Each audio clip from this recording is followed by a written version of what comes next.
8% du budget de l'État sont affectés aux travaux publics. D'après le ministre Roland Ratirek, à ce jour, la réhabilitation des infrastructures nécessite le partenariat public-privé. Selon le président Radzonar Mapian, le congrès malgache de la route et des transports a commencé ce jour et se terminera vendredi au CCI Ivat. Seulement 8% du budget de l'État sont affectés aux travaux publics, d'après le ministre Roland Ratirek.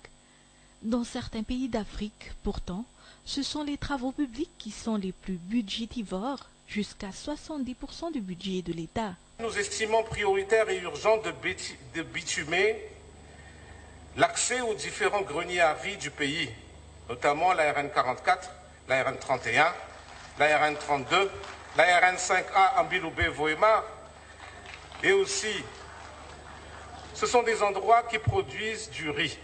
Le riz, et toujours le riz, qui est la première consommation de la population malgache.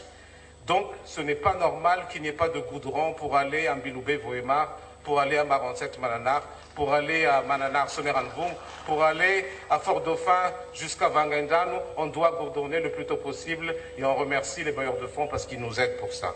Le ministère des Travaux publics publiera une liste des entreprises de référence pour la construction ou la réhabilitation des infrastructures, d'après toujours les explications, et les marchés de construction ou de réhabilitation leur seront octroyés.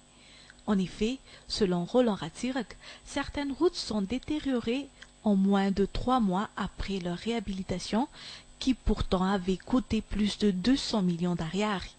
Le congrès malgache de la route et des transports a commencé ce jour au CCI Ivat pour ne se terminer que vendredi. L'état des lieux des routes et transports, les politiques sectorielles de l'État, les réflexions et recommandations d'action dans les domaines des routes et transports seront discutées durant ce congrès.